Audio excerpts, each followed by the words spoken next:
Flagrante.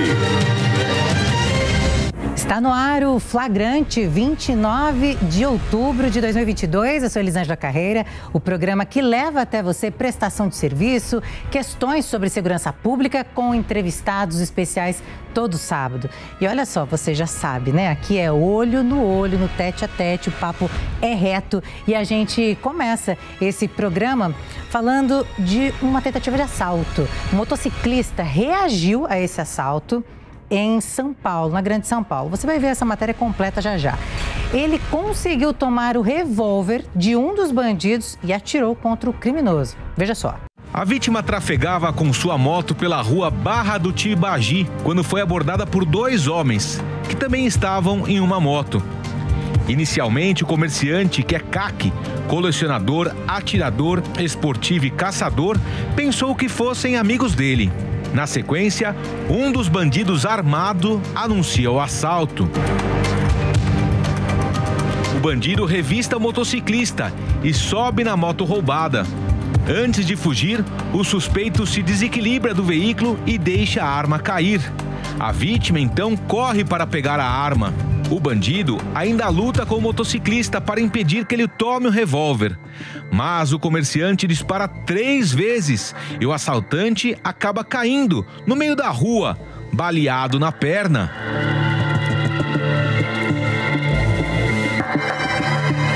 O comparsa consegue fugir. Uma viatura da Polícia Militar aparece para o atendimento da ocorrência.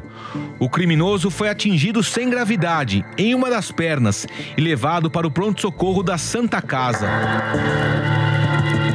Alexandro da Silva Júnior, de 19 anos, foi preso em flagrante, passou por audiência de custódia e permanece preso.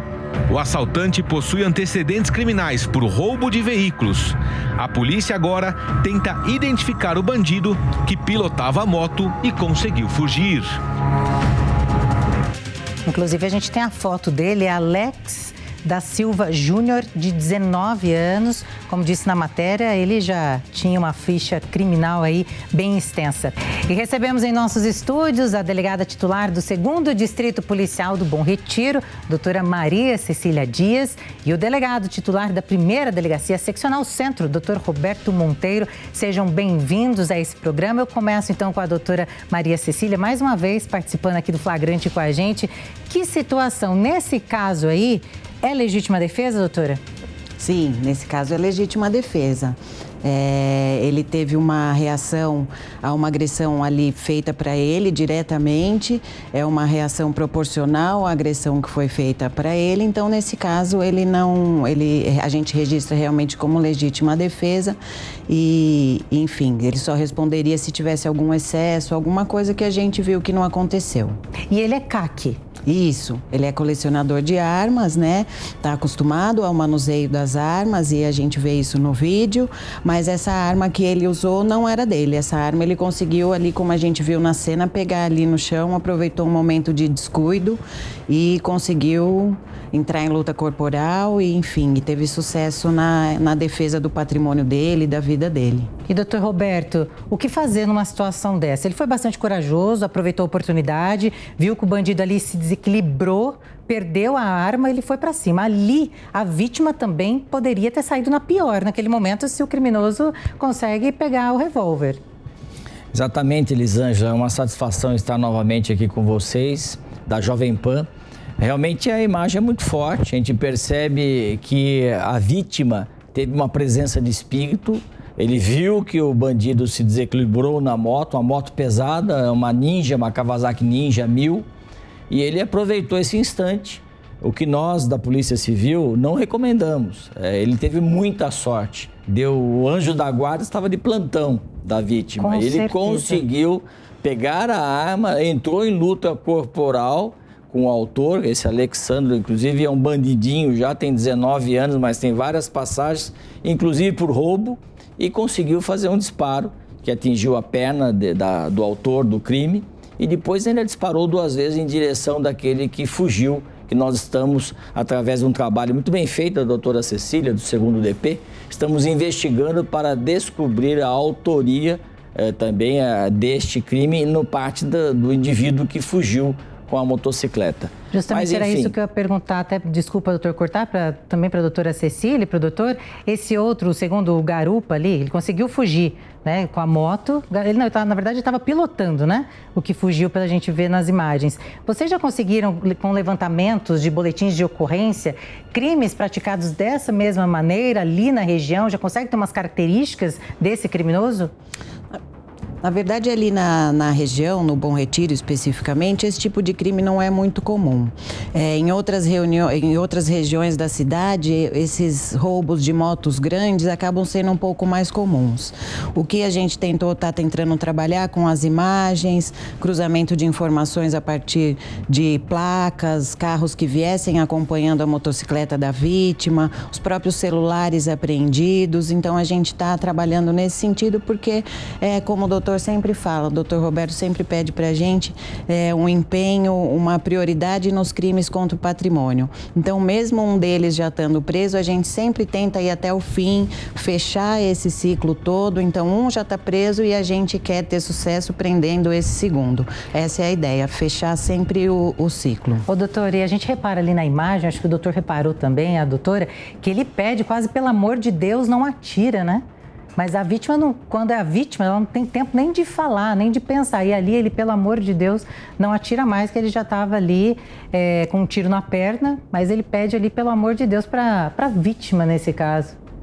Veja, Elisângela, isso é normal. Todo bandido que é capturado pela polícia, ou nesse caso que a vítima disparou, ele ficou ali no chão prostrado, ele pede pelo amor de Deus, ele se torna um anjo ali naquele momento, uma cara de piedade, evitando um mal maior para ele. Mas quando ele está com a arma na mão, ele não tem piedade da vítima, não. Alguma piedade, zero de piedade.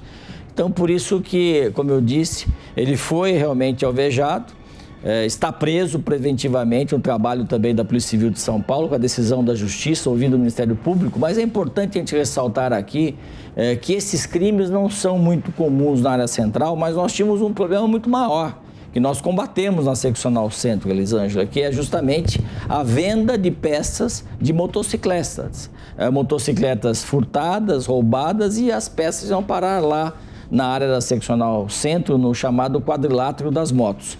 E nós, na operação Furpartes, chegamos já a mais de 800 toneladas de peças, motopeças apreendidas, que serão destruídas com autorização da Justiça para que virem matéria-prima, e também 52 lojas que foram interditadas e tiveram a sua licença de funcionamento e também o registro junto à Secretaria Estadual da Fazenda cassadas ou suspensas, para que elas não possam vender também pela internet. Então nós combatemos o furto, o roubo de motocicletas, a Polícia Civil como um todo, com apoio da Polícia Militar e da Guarda Civil Metropolitana, mas também combatemos o final dessa história, que é a receptação de motopeças, Elisângela. Justamente isso que eu ia falar, porque é um ciclo. Se existe pessoa que compra, o crime sempre vai existir também. E combater esse crime é muito difícil. Daqui a pouco também o delegado Palumbo vai estar aqui, e ele sempre bateu muito nessa tecla em relação a desmanches, que existem diversos, inúmeros na capital paulista e em outras cidades também. É um ciclo. Enquanto tem gente que compra peça de desmanche, de lugar clandestino, o crime vai existir. E são peças manchadas de sangue. Sim. Simples assim. Exato. Exatamente. Eu falo também, Elisângela, que nós temos peças manchadas de sangue ou de suor. Sangue daquele é vítima, daquele que acaba, como aqui nós tivemos esse fato mostrado, sofre um roubo.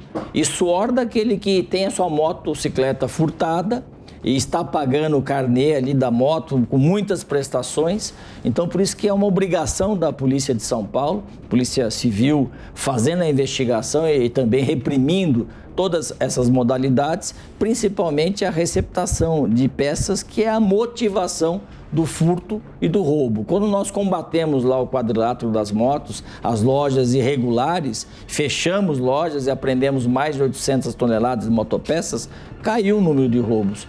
E o nosso delegado Palumbo, que está aqui no estúdio, que foi eleito deputado federal, vem falando isso, vem combatendo esses desmanches também na periferia da capital. Nós precisamos combater não só o desmanche de motocicleta, mas também de veículos, de automóveis, de caminhões, porque este na verdade, é o berço do furto e do roubo. Porque se não houver o receptador, não há prática do crime inicial, como eu disse, o furto e o roubo. Ô, doutora, é aquela velha frase de Palumbo, enxugar gelo? Veja, Elisângela, eu penso que é o nosso dever, a nossa obrigação. Nós, policiais, somos preparados para isso e somos vocacionados, principalmente, para combater o crime. Eu entendo que nós temos e precisamos de uma legislação mais forte, que seja, inclusive, mais eficiente para combater esses crimes, porque, veja, o furto qualificado, por exemplo, onde não há violência, é difícil nós colocarmos na cadeia e ali permanecer o autor. E a receptação é a mesma coisa, Elisângela, porque não há violência. E a pessoa que está nos assistindo vai pensar, ué, mas não tem violência, mas eu perdi minha motocicleta, meu veículo. Mas é assim que a lei hoje dispõe e é muito difícil, como eu disse, nós, da polícia e também o judiciário, o Ministério Público, porque o problema é da lei, manter preso esse indivíduo que praticou um crime sem violência, o furto ou, depois, a receptação. E, doutora, vendo essas imagens, né, até a doutora disse que o número desse tipo de crime caiu ali na região, mas sempre existe. Qual que é o trabalho que vocês vêm fazendo, ostensivo também, em relação a isso, para coibir esse tipo de crime, esses ataques mesmo, a cidadãos de bem que saem do trabalho com a sua motinho para trabalhar, como o doutor disse, o suor, né, daquele bem que ele conseguiu pagar e de repente cai numa situação dessa. Esse homem que a gente vê nas imagens teve muita sorte, o anjo da guarda dele ali estava bem amparado. Porque se fosse outra pessoa, poderia ter perdido a vida. Sim. Na verdade, o grande trabalho da gente é focado na investigação, realmente. Então, a gente sempre está tentando investigar cada vez mais, que a pessoa não sinta aquela sensação de impunidade. O bandido, ele tem que sentir medo, ele tem que ter medo de ser descoberto, né? Então é isso que a gente faz, incrementando sempre a investigação, procurando não deixar, às vezes um é preso em flagrante, a gente vai atrás do outro e fechando esse ciclo com a questão da receptação que vem sido combatido brilhantemente ali na primeira seccional. Então a ideia é essa, é sempre incrementar a investigação, fazer um trabalho próximo com a polícia militar, a gente tem os grupos de policiamento preventivo especializado da própria Polícia Civil, mas a grande nossa ferramenta, né, doutor? A grande ferramenta nossa é a investigação. É isso que a gente procura cada vez se incrementar mais, a gente tem cada vez mais ferramentas de inteligência à disposição e a gente usa todas elas. Então, a ideia é que a gente acabe com essa sensação de impunidade. Eles têm que saber que se eles fizerem alguma coisa errada, se cometer algum crime, ele vai ser preso e fora isso ele não vai ter o mercado para o comércio dessa moto. Tem que deixar de ser atrativo para eles, né? Esses jovens têm que ter outra visão, outra motivação. Também, doutora Cecília falou muito bem, mas as pessoas saberem que aquele que compra a peça, produto de furto, de roubo, também comete receptação. Ou ela é culposa ou é dolosa. Ou ela é quando a pessoa sabe que a peça é produto de furto e roubo, então é dolosa, ela tem a vontade de comprar sabendo, ou é culposa. E que pelas condições de quem oferece, ou pela diferença do valor da peça no mercado comum e aquela peça furtada ou roubada, ela deveria saber que aquilo é produto de crime. Então, também responde aquele que compra como consumidor final. E muitas vezes, Elisângela, eu não entendo, a pessoa que vai no desmanche comprar a peça, ela pode ser a próxima vítima do bandido que furta e rouba. Então, exatamente, é totalmente incoerente isso. Então, fica aqui para aqueles que estão acompanhando a Jovem Pan, esse alerta. É crime também comprar peça furtada e roubada, mesmo que a pessoa que não comprou diretamente do bandido, mas comprou daquele que vende a peça roubada e furtada. Então, muito atentos a isso. E outra coisa, aquele que compra a peça furtada ou roubada pode ser a próxima vítima. A gente vai aproveitar e falar mais ainda do trabalho aqui desses grandes policiais, que a Polícia Civil de São Paulo cumpriu 7 mandados de busca e apreensão em mais uma fase da Operação Chapelier, a operação que investiga desvios de recursos no Sindicato dos Motoristas e Trabalhadores em Transporte Rodoviário Urbano de São Paulo. Que tinha, né, como presidente, o ex-deputado federal Valdevan 90. Vamos mostrar então agora como funcionava e como foi essa segunda fase. Em Sergipe, a operação ocorreu em imóveis do ex-deputado Valdevan 90, nas cidades de Aracaju, Umbaúba, Estância e Aruá. Em São Paulo, a operação também foi realizada em Umaras, na cidade de Sorocaba. Segundo a polícia, o objetivo nessa segunda fase era coletar novas provas do desvio feito por meio do sindicato, finalizar a organização criminosa e tentar retomar os valores com os bens das pessoas envolvidas no esquema. Em Ubaúba, foram encontrados 3 carros novos, que somados o valor chega a R$600 mil, além de celulares, documentos e relógios. A organização criminosa, instalada em uma representação sindical dos motoristas e cobradores do transporte coletivo rodoviário da cidade de São Paulo, o Sindimotoristas faturava aproximadamente R$100 milhões por ano, com a prática de condutas criminosas como ameaça, extorsão, apropriação indébita, lavagem de dinheiro e ocultação de bens e capitais. Na primeira fase, a polícia já havia apreendido em Sergipe 41 cavalos de alto valor, também pertencentes ao ex-deputado Valdevan 90. Nesta segunda fase, mais 2 cavalos foram apreendidos em Sorocaba. Há animais que chegam a valer R$1 milhão. Todos estão apreendidos sob a custódia da Cavalaria da Polícia Militar de Sergipe. Criminoso sempre muito bem articulado, né, doutor Roberto, para esse tipo de esquema. Explica para quem está em casa também, para todo mundo entender, como eles agiam, como esse grupo agia. Olha, Elisângela, esse grupo de sindicalistas tomou de assalto, né? Se apropriou de um sindicato legítimo, importante, que representa a categoria dos motoristas, cobradores e também trabalhadores nessa área do transporte coletivo urbano aqui em São Paulo. Eles, a partir da eleição que eles acabaram ganhando, eles começaram a montar uma organização criminosa que, como a matéria que foi exibida mostrou, chegou a faturar 100 milhões por ano. É um inquérito que já tem 1 ano e meio, que nós estamos, inclusive, realizando e formalizando na primeira cerco que combate o crime organizado no âmbito da primeira seccional. Nós tivemos a primeira fase lá também, cumprida aqui em São Paulo, em Taboão da Serra, na casa do ex-presidente e ex-deputado federal Valdevan 90, também cumprida na cidade de Arauá, Umbaúba, lá em Sergipe, onde nós apreendemos num aras de propriedade do Valdevan 90, 41 cavalos que foram depositados para a Polícia Militar de Sergipe, além de apreender muitos documentos e principalmente cestas básicas no imóvel dele aqui de Taboão da Serra, que foram desviadas do sindicato. Na segunda fase, já a semana passada, nós tivemos em diligência lá em Sergipe também e contamos com o apoio muito grande da Polícia Civil daquele estado. Agradecer aqui o nosso delegado-geral, doutor Tiago, lá de Sergipe. Eu estive pessoalmente acompanhado do doutor Rui Ferraz Fontes, que é o diretor do DECAP, e também da Polícia Militar de Sergipe. Lá nós também fizemos a busca e apreensão nos imóveis de propriedade do Valdevan 90, inclusive um prédio, uma cobertura de luxo em Aracaju, avaliada em R$4 milhões. A doutora Cecília, que está aqui ao meu lado, foi a Sorocaba, num aras que existe naquela cidade, onde estavam mais 2 cavalos de alto custo, quarto de milha, como foi exibido aqui, são cavalos belíssimos, que também estão avaliados, os 2, uma égua e um cavalo, em R$300 mil.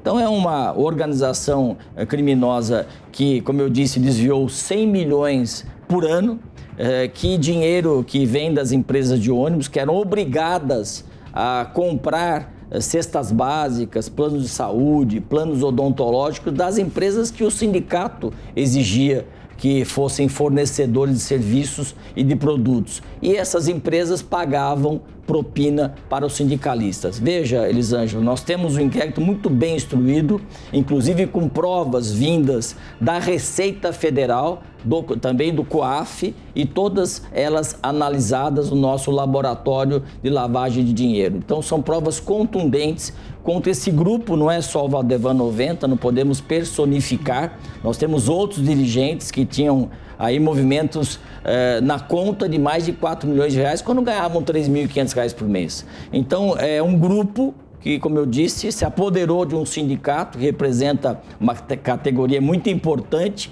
prejudicando, primeiro, a sociedade, segundo, a Prefeitura de São Paulo, que tem um subsídio que esse ano pode chegar a 4 bilhões de reais de subsídio para que a passagem se mantenha no nível que as pessoas possam pagar, e também prejudicando, sem dúvida nenhuma, o transporte urbano e a categoria dos motoristas, cobradores e também trabalhadores nesse serviço que é fundamental para a população, Elisângela. Importante falar que o doutor disse que a doutora foi até Sorocaba. Qual é o cenário que a doutora encontrou lá? Porque esses cavalos são caríssimos, caríssimos. Sim, era um aras muito bem montado, muito bem estruturado, bem frequentado pelo pessoal da região, com corridas aos sábados, e era um lugar realmente muito bonito, era de alto padrão, e como o doutor falou, proprietário de cavalos são bens de alto valor, né, incompatíveis com o salário alegado, então isso fica bem claro na investigação que vem sendo conduzida pelo Cerco,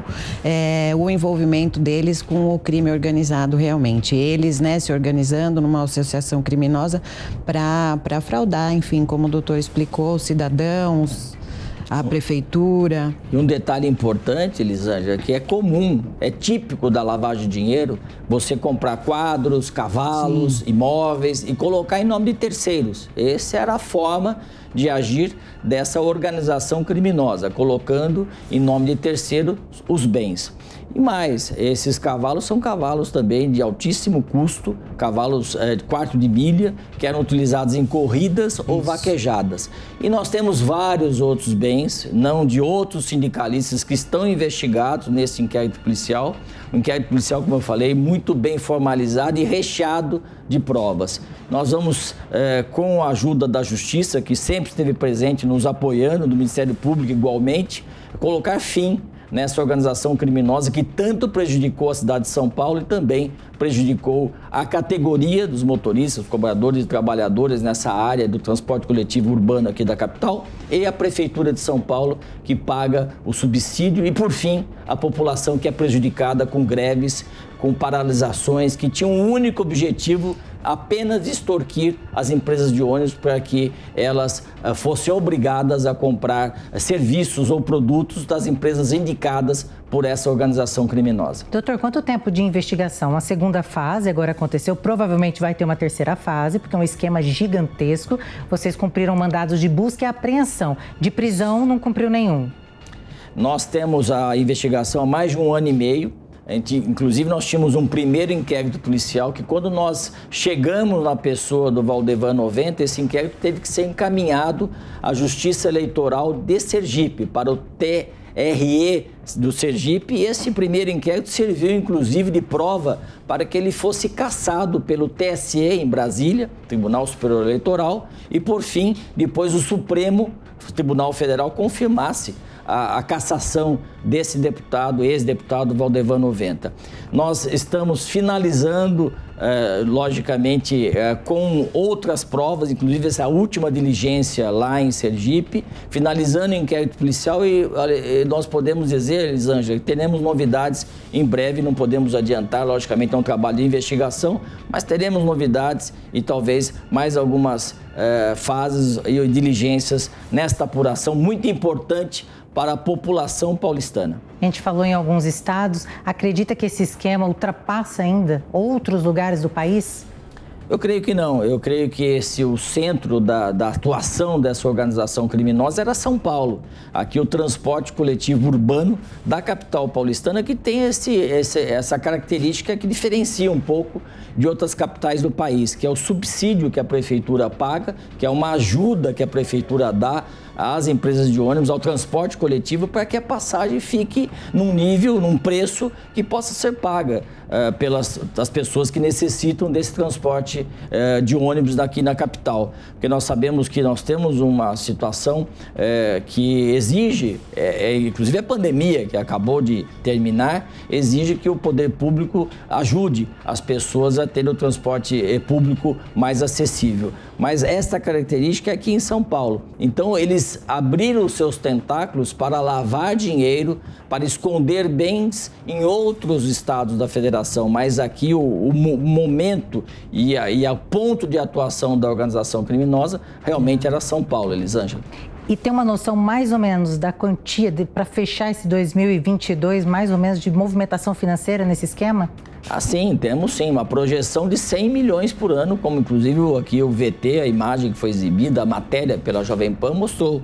A nossa projeção, isso não somos nós que estamos falando da Polícia Civil, isso é o COAF, a Receita Federal, o Laboratório de Lavagem de Dinheiro informando. Uma projeção de 100 milhões de reais por ano que foram desviados aqui dos trabalhadores no transporte, da categoria transporte coletivo e também, em última análise, das empresas e da Prefeitura do município de São Paulo, que vale a pena aqui dizer e registrar, desde o início a Prefeitura, o prefeito Ricardo Nunes, nos ajudou, nos apoiou em todas as partes e momentos da investigação. Isso é importante porque não só a polícia trabalhou, como também contou com o apoio da Prefeitura de São Paulo nessa grande investigação que envolve essa organização criminosa que encontrou aqui o seu fim justamente num trabalho primoroso da Polícia Civil de São Paulo, com apoio também do Poder Judiciário e do Ministério Público. Muito bem, recebemos então aqui nos nossos estúdios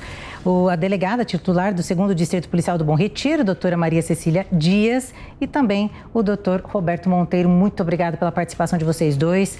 Gosto muito do trabalho que vocês realizam, esse trabalho de inteligência, esse trabalho integrado também com as polícias. Isso é muito importante e eu quero vocês mais vezes aqui mostrando o resultado de um trabalho eficaz da Polícia de São Paulo. Para a gente também, eu sempre agradeço, é uma oportunidade muito boa para a gente poder vir aqui mostrar um pouquinho do trabalho que a gente faz. Dessa vez, para mim, ainda mais especial, vim do lado do Dr. Roberto, ele vem comandando a 1ª seccional brilhantemente e é sempre um aprendizado para a gente, é sempre um exemplo. O doutor está em todas as operações, ele sabe de todos os casos, então para a gente é sempre um aprendizado, não tem como a gente não se sentir inspirada e cada vez querer fazer um trabalho mais legal e poder mostrar isso para vocês aqui é bem prazeroso. A gente fica muito feliz de ter essas oportunidades. Elisângela, eu que agradeço aqui a TV Jovem Pan, também agradeço a doutora Cecília, que participou dessa 2ª fase da Operação Chapelier, e novamente agradeço a você e o William Travasso, que está nas suas férias, por estar nos recebendo tão bem como sempre. Ele volta semana que vem, viu? Exatamente, vamos esperar o William. Na sequência, o nosso grande colega, dedicado, o delegado Palumbo, que também vai falar sobre segurança pública e o trabalho da Polícia Civil de São Paulo em benefício da sociedade. Nosso propósito é bem servir a sociedade paulistana e assim também servir ao país, ao Brasil. Muito obrigada. Então agora a gente vai para um rápido intervalo, voltamos daqui a pouquinho. Estamos de volta e olha só, Vitinho fecha nele. O nosso especialista em segurança com a gente, que fala mesmo, o delegado Palumbo. Seja bem-vindo mais uma vez a esse programa que você pode falar à vontade e gosta de falar mesmo e fala a verdade, isso que é o mais importante. Seja bem-vindo. Muito obrigado, Elisângela. Sempre um prazer participar do programa Flagrante da Jovem Pan. Sempre às ordens. E a gente começa falando de um caso que chamou muita atenção. A polícia procura por criminosos que atiraram em uma médica durante uma tentativa de assalto em Santo André, no ABC Paulista. Veja só. As imagens mostram os 3 bandidos rendendo a vítima. Lorena Ornelas, que é médica, pede aos assaltantes que não levem os objetos de trabalho dela, que estão dentro da bolsa. É sério. Quando os dois entram no veículo, um tiro é disparado. A pressão da bala faz o cabelo da vítima se movimentar e ela corre para se proteger. De acordo com as investigações, um policial militar que estava próximo ao local e não aparece nas imagens, disparou 3 vezes contra os bandidos. Os criminosos então revidaram e dispararam. É possível ver que por pouco a Lorena não é atingida na cabeça. Os bandidos não conseguem dirigir o veículo. Na sequência, pegam outro carro que está na rua e fogem. A polícia trabalha para capturar os bandidos que agiram na tentativa de assalto à médica. De acordo com o delegado que investiga o caso, 2 suspeitos já foram identificados. Vamos conversar com o delegado titular do 4º Distrito Policial de Santo André, Dr. Luiz Guilherme Marcondes. Seja muito bem-vindo por participar aqui do nosso programa. Doutor, já começo perguntando, né? Que caso, muita sorte dessa mulher. Naquele momento ela pediu, né, para pegar alguns documentos também e ela acabou sendo baleada ali. Obrigada, viu, por participar do nosso programa. Imagina, boa noite a todos. Realmente, ela estava exaltada, né? Ela queria pegar os prontuários dos pacientes dela e agiu mal, né? Ela reagiu e o ladrão chegou a colocar a arma na cabeça dela, ameaçando de morte, né? Ô, doutor, me explica uma coisa.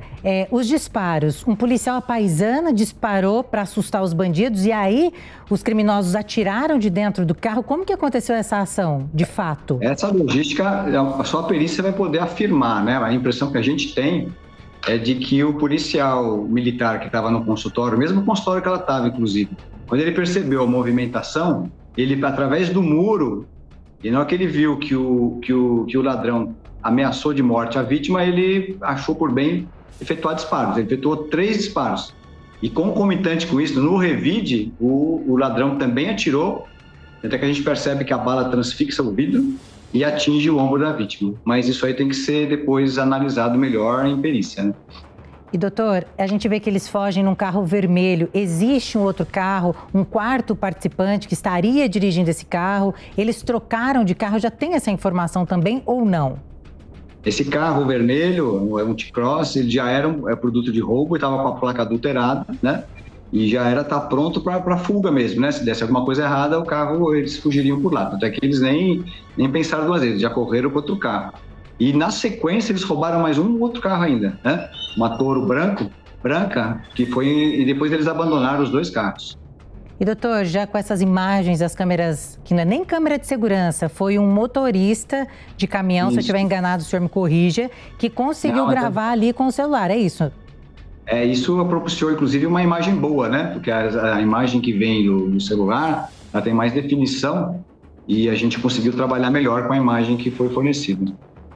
E com essas imagens, já é possível tentar identificar? Vocês já têm ideia de quem são esses autores? A gente tem 3 suspeitos, 2 com bastante consistência e um outro ainda que precisa de algumas confirmações. Trazer até o doutor delegado Palumbo para essa conversa aqui.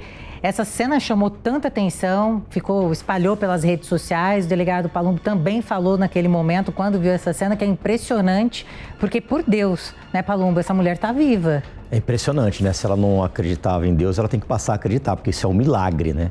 O cabelo dela até voa com a força do projétil. Então, realmente foi um milagre essa senhora estar viva.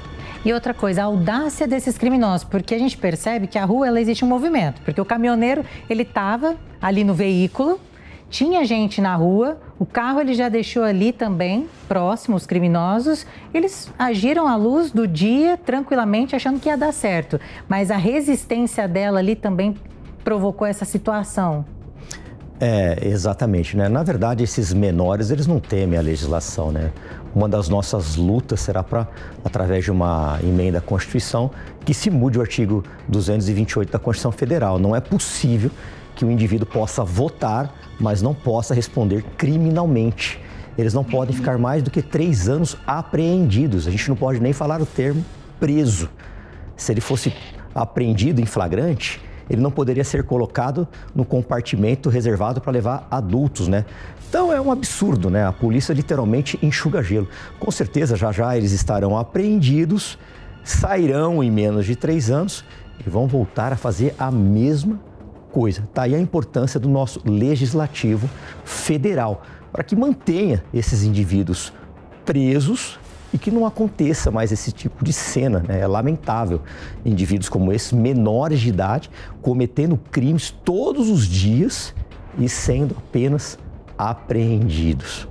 Doutor Luiz, existem registros de boletins de ocorrência desse tipo na região, que vocês fizeram algum tipo de levantamento? Sim, esses 2 que já estão identificados, eles são contumazes, né? E eu concordo com o doutor Palumbo, né? A minoridade acaba atrapalhando bastante a criminalidade. Mas esses são maiores, por acaso, esses 2 são maiores, né? E esses vão se pegar, vão para a cadeia mesmo. Ah, esses são maiores. É porque olhando assim a gente tem a impressão, né, Palumbo, que eles são menores pelas imagens. Ainda se for menor de 21 anos, ainda tem uma diminuição de pena, né? Então é absurdo isso, né? O indivíduo, porque ele tem 20 anos, tem que ter a pena diminuída. Não dá para a gente concordar com essas legislações que acontecem aqui no Brasil. Quase que diariamente a gente vê cenas como essas pessoas atentando contra a vida alheia e nada acontece. A polícia literalmente enxuga gelo. Daqui a pouco está preso. E se bobear, dependendo de onde caia, ainda sai na audiência de custódia. Exatamente. Nós vimos recentemente, acho que vocês noticiaram na Jovem Pan, com certeza, um indivíduo que atirou contra um policial da Rocan, a arma, graças a Deus, falhou e ele saiu na audiência de custódia.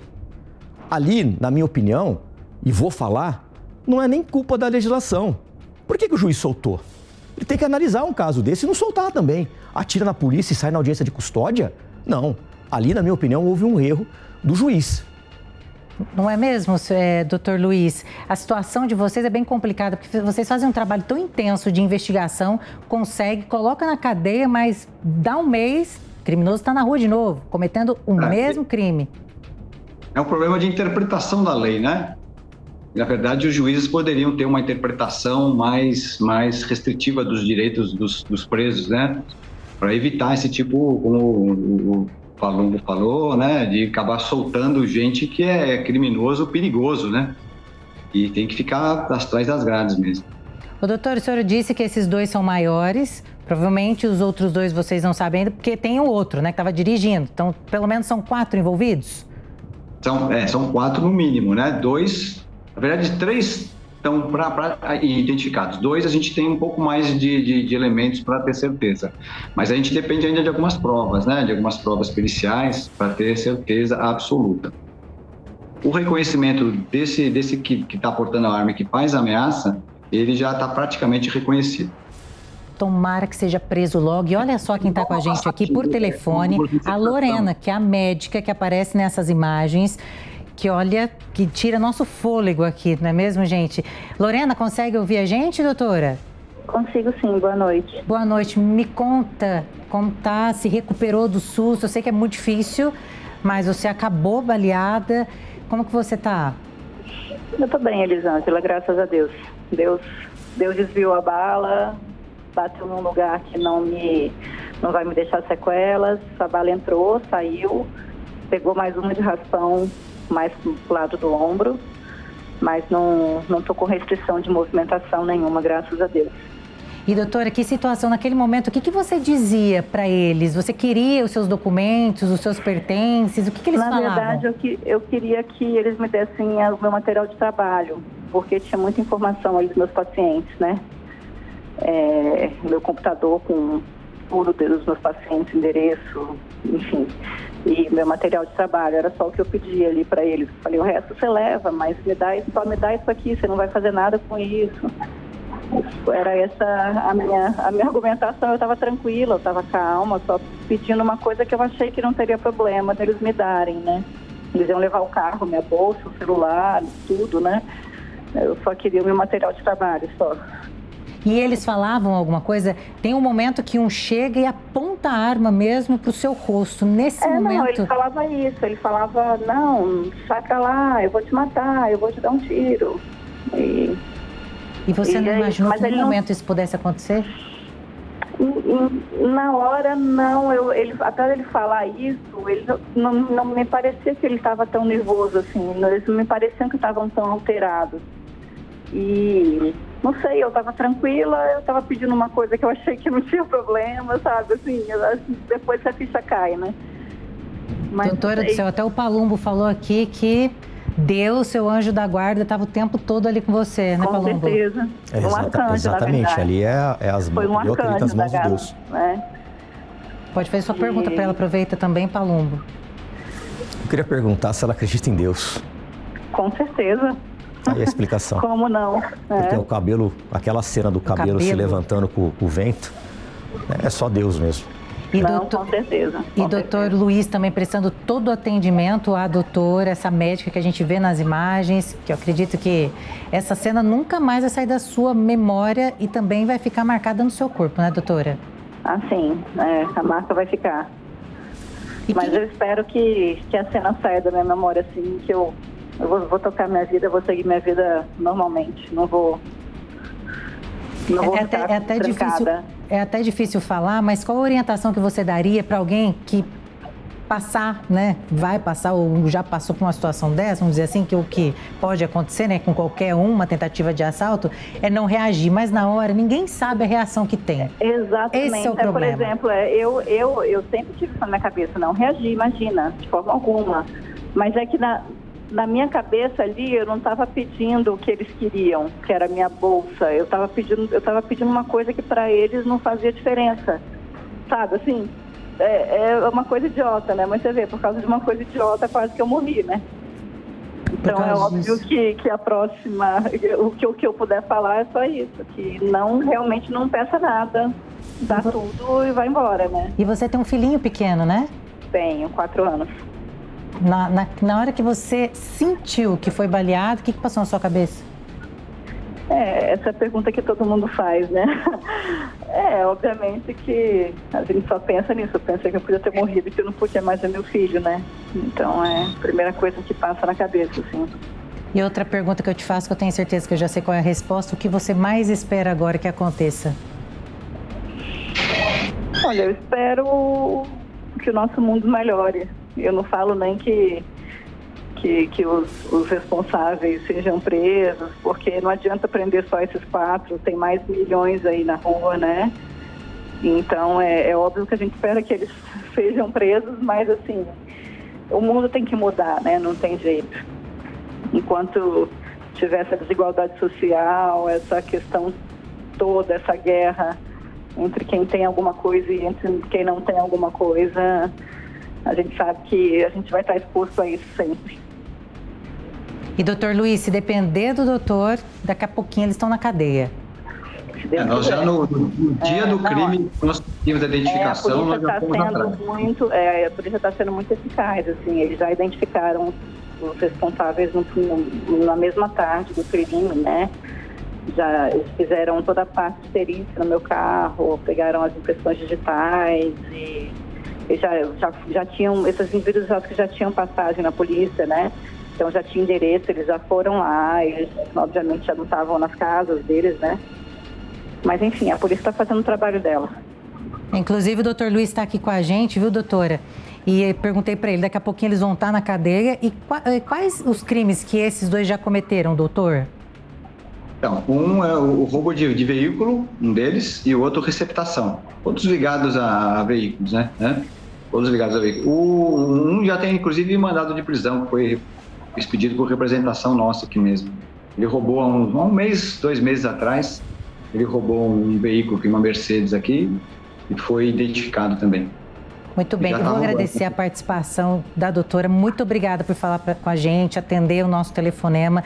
Desejo uma recuperação total para você e que isso saia da sua mente o mais rápido possível, viu? Muito obrigada. Vai sair, sim, se Deus quiser. Um abraço para vocês. Abraço. A gente continua até aqui o nosso bate-papo, porque falando sobre roubo de carro, a gente volta naquele assunto, receptação, roubo, desmanche e tudo mais. Esses criminosos, doutor Luiz, inclusive, eles roubam para isso. Esses carros para desmanche, para vender peças.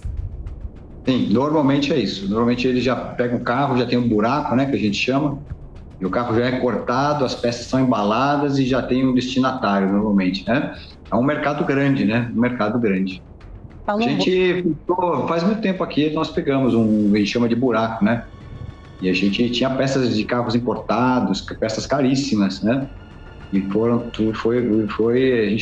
só que infelizmente quando a gente chegou no local já não tinha mais ninguém. É igual rato, né? Não nem nós, foi a polícia militar, ambiental. Foi fazer uma diligência ambiental e acabou localizando o buraco, né?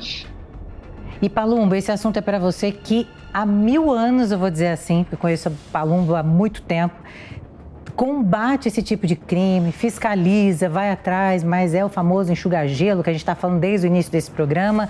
O que fazer? Porque se existe o comprador, o crime não acaba. É o famoso enxuga-gelo. Temos que lembrar também da placa, né? Aquele carro que aconteceu, esse roubo, onde esses assaltantes atiraram nessa média. A placa era de outro carro que foi pego num site de venda deste mesmo veículo.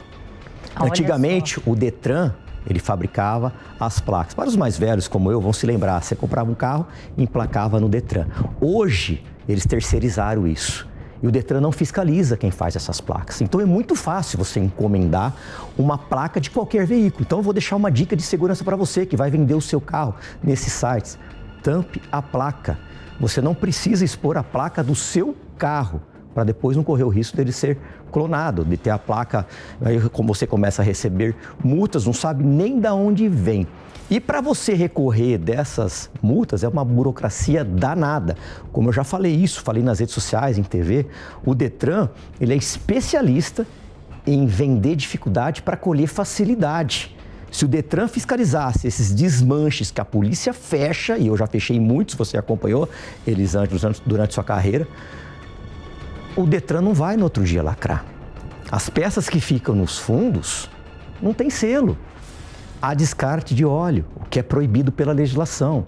Detran, aonde vocês estão que não ajudam a polícia a fechar, a lacrar esses desmanches? Não adianta nada a gente prender um receptador dentro de um comércio deste que está cometendo crime, ele ir para a cadeia, sai na audiência de custódia e o Detran não faz absolutamente nada. Não, tem que ser ação conjunta. A polícia fecha e o Detran fiscaliza no outro dia, lacra, apreende as peças, como o Dr. Roberto está fazendo na área central. Recolhe todas aquelas peças que vai tirar o que o receptador tem de mais valioso, que é dinheiro. As peças, você equivale a dinheiro. A partir do momento que você recolhe essas peças e deixa aquele estabelecimento comercial sem nada de peça, ele não vai abrir no outro dia para vender. Mas onde vocês estão, Detran? Difícil, Elisângela. Por isso que eu falo, enxuga gelo. Doutor Luiz, aí na região de Santo André também tem muito buraco, né? Que a gente chama, muito desmanche. Como que é a situação nessa região? A gente trabalha muito em conjunto com a prefeitura, né? Com fiscalização. Mas a dificuldade é que são normalmente esses de carro são buracos, né? Que são em residências, em bairros residenciais. A gente depende de informação, né? É difícil se achar, que é buraco mesmo, né? Ele é escondido. As pessoas precisam denunciar, né? Mas isso é difícil de acontecer. Precisam. Era num bairro, esse que nós fechamos, inclusive estou lembrando agora, na verdade a gente fez o flagrante do proprietário da casa. O proprietário da casa estava lá e eu prendi ele em flagrante por receptação. Aí né? O doutor prende e o que acontece? A justiça solta o cara desse. Oi? Eu não entendi. O senhor foi lá e prendeu o cara. Só que a justiça vai e solta. Esse cara, tenho certeza que ele está solto. Já está solto, ele saiu na custódia. Enxuga gelo. Enxuga gelo. Sem contar hoje em dia, Elisângela, que as pessoas eles cortam os carros, os receptadores, em matos, em região de mata. Cidade de Tiradentes, é muito comum isso. No Rodoanel, se você mandar uma equipe agora da Jovem Pan percorrer aquela via que fica ao lado do Rodoanel, indo para Perus, ali eu percorri ontem lá, mais de 10 carcaças de moto. Ou seja, são levados para a periferia, são cortados e esses pacotes vão para esses desmanches, aonde o Detran não fiscaliza. Então a população, o trabalhador perde o seu bem, perde a sua vida e o Detran não faz absolutamente nada. Hoje, como político, eu posso falar isso, mas como policial a gente fica meio limitado, porque infelizmente a polícia, ela é de governo, quando ela deveria ser de Estado. Se algum policial resolver falar o que eu estou falando agora, muito provavelmente eles vão esperar esse assunto se esfriar e depois transfere esse policial, o que é absurdo. A polícia tem que ser de Estado e não de governo. Por isso que eu estou aqui para representar também a polícia e falar a verdade, doa quem doer. Muito bem. Vou agradecer, então, a presença aqui no nosso programa do Dr. Luiz. Parabéns pelo trabalho. Eu espero que o doutor volte aqui para falar que prendeu esses criminosos, que a justiça seja feita também, né? Porque a polícia faz o trabalho, mas a justiça também tem que fazer o trabalho dela. Doutor, muito obrigada pela sua participação aqui. Obrigado. Boa noite, Palumbo, meu amigo, colega de turma. Boa noite, doutor. Sempre um prazer falar com o senhor. Prazer trocar uma ideia com você. Logo, obrigado. Boa noite. Muito obrigada. E a gente agora muda de assunto, porque aqui os ânimos, né, Palumbo, ficaram alterados, porque falou de desmanche, não é mesmo? 20 anos vendo as pessoas sofrendo com carnê, sendo roubadas, né, e a gente vê o Detran criando um monte de dificuldade, né, com o tal do quebra, que logo, né, vai aparecer alguém preso. a gente está avisando, né? Mas um dia atrás do outro ali. Devagar, né? Devagar e sempre. Devagar e sempre. Flanelinhas agem livremente na região da 25 de março, ali no centro da capital paulista, e todo mundo sabe. E o nosso repórter farejador foi até lá e flagrou esse esquema. Farejador, você já está aqui comigo por um acaso?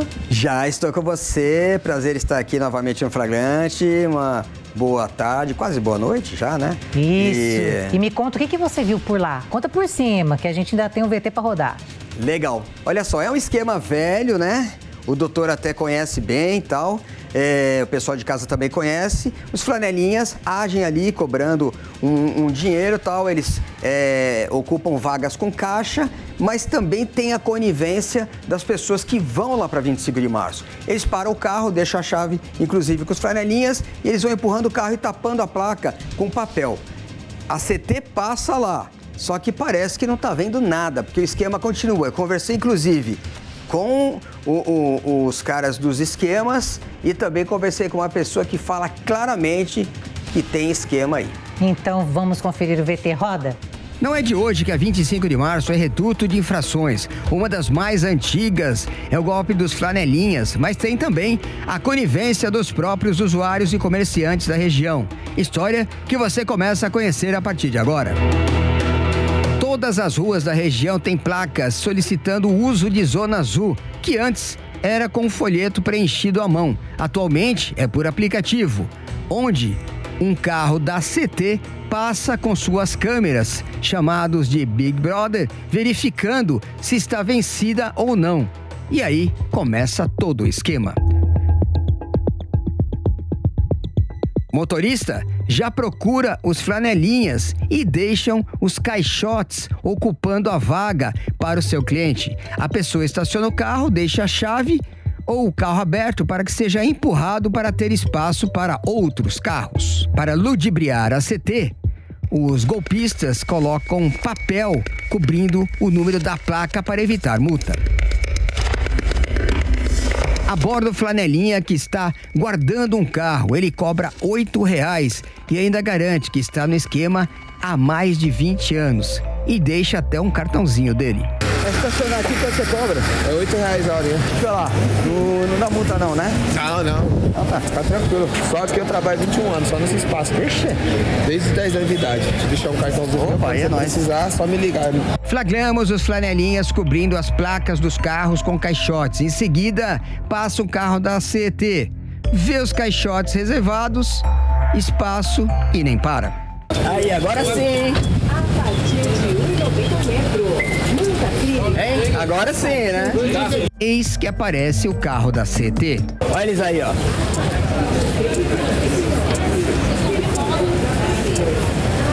Neste momento, flagramos um flanelinha cobrindo a placa de um carro com papel.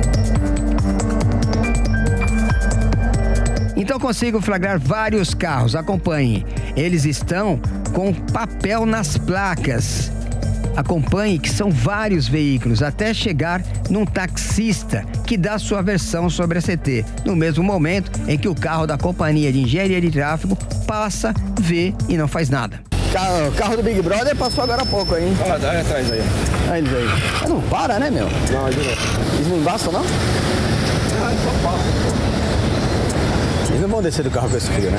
Flagramos mais um cliente. Em seguida, a confirmação do esquema com a senhora comerciante que garante que Zona Azul é deles.